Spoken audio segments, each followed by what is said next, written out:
Want to take you back to Washington, D.C. now, where Michael Moore is addressing the crowd. Of the Trump tragedy.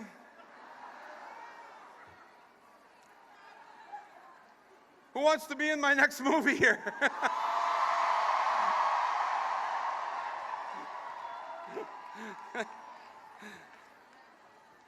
So I woke up this morning, picked up the Washington Post, and the headline read, "Trump takes power."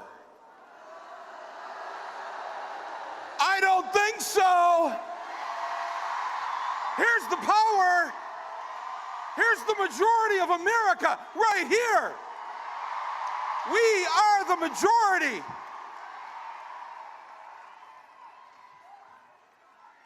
New president vows to end American carnage. Mr. Trump, we are here to vow to end the Trump carnage.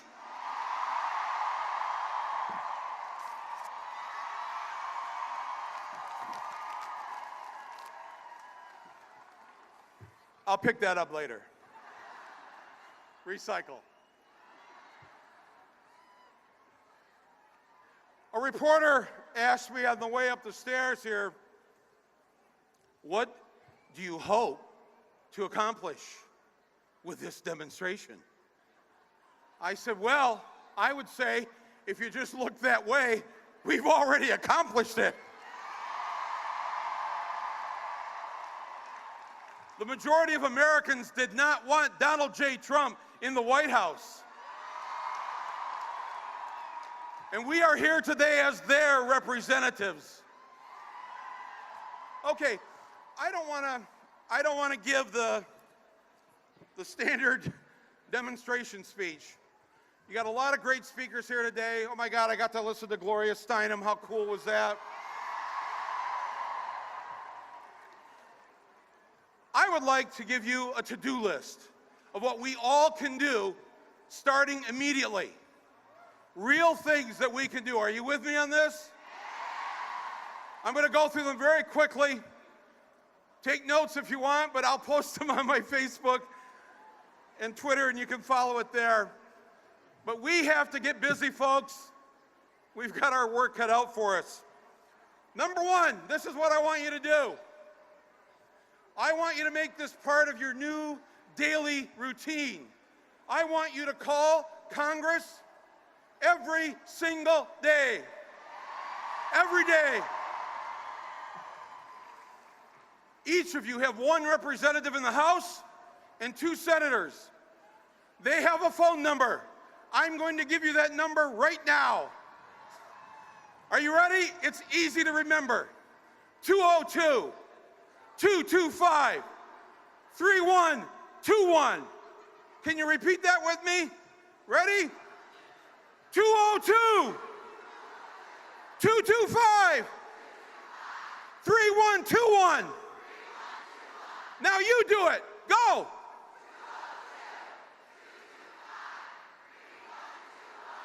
What are we going to do with that number? When are we going to call them? Every day. That's right. Every day. It's so easy, my friends. If you're watching this at home, there's a human being that answers the phone. They pick it up.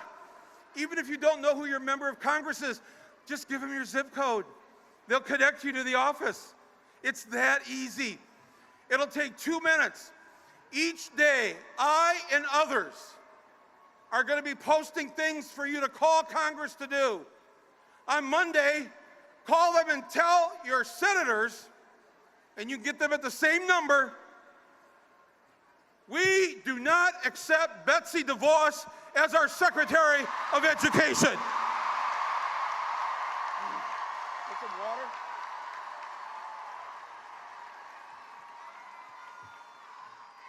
(202-225-3121). I will post, this is my commitment to you. Every day, I will post something on Facebook or Twitter. Other groups are doing the same thing. Actiongroups.net, go to them. 100daysofresistance.org. Go to them. Indivisible, go to them. Lots of groups are doing this. Follow them and call your member of Congress, call the 2 senators, and you know what? That's only 3, there's 5 days. On the 2 other days, call your state representative and your state senator on the other day. I'm telling you, these calls work. When they tried to get rid of the government, the Congressional Office of Ethics, 2 weeks ago, we got online and the switchboard was jammed and overloaded. We shut it down with phone calls. 2 hours later, they pulled back from closing the Office of Government and Congressional Ethics. That's how powerful you are. Make it part of your daily routine. What are you going to do? Wake up, number 1. Number 2, brush your teeth. Number 3, make the coffee. Number 4, walk the dog. If you have a cat, just stare at it. Number 5, what are you going to do? Call Congress.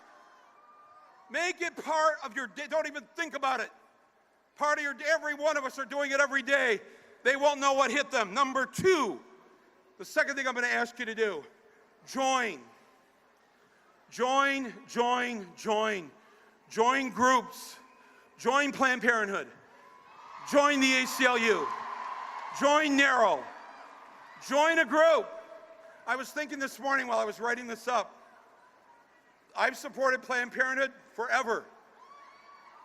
I contribute to them. I've done fundraisers for them. But I realized I've never joined. So this morning, I joined Planned Parenthood. Who amongst you will join Planned Parenthood?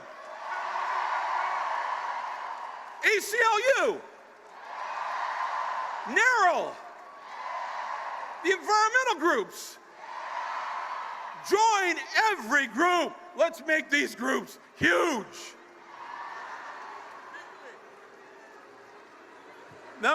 Huge.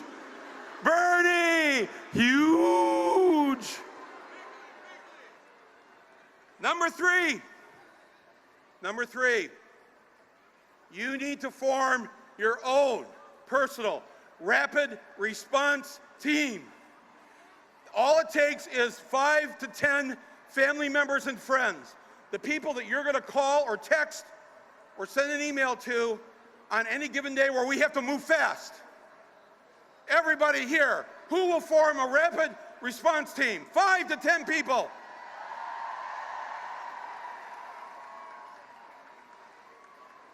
Earlier, there's a group here, there's a rapid response team here from Asheville, North Carolina. 9 of them, where are you? The Asheville 9, they've got their own name. The Asheville 9. And I said to them, how many of you have been to a demonstration before in DC? 8 of the 9 had never been to a protest before in Washington, D.C. 8 of the 9 are new for the first time. How many here are here for the first time in D.C. at a, look at this, at a protest, look at this. Wow. Number 5, we have to take over the Democratic Party.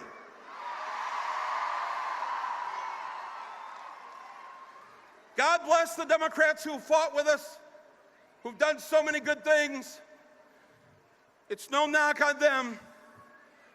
But if you were coaching the women's basketball team, twice in 16 years, my friends, we've won and then lost. We've let this happen twice now in 16 years, where we win the White House, but they walk through the door. Are you gonna let this happen again in your lifetime? I'm not. I'm sorry, but the old guard of the Democratic Party has to go. It has to go. We need new leadership. We need young leadership. We need women leadership. We need people of color. We need gay and lesbian and bisexual and transgender. I support Keith Ellison as the new DNC chair. He is a great organizer and our only Muslim member of Congress.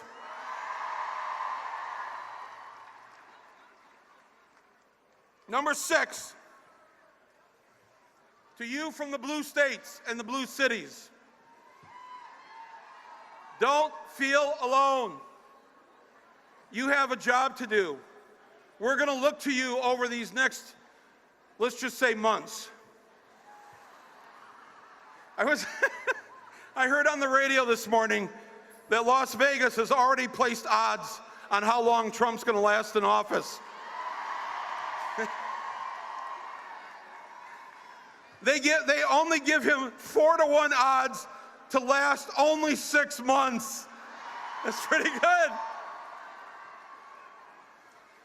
You have to form regions of resistance. What that means is this. For the young people, let me give you a little history lesson.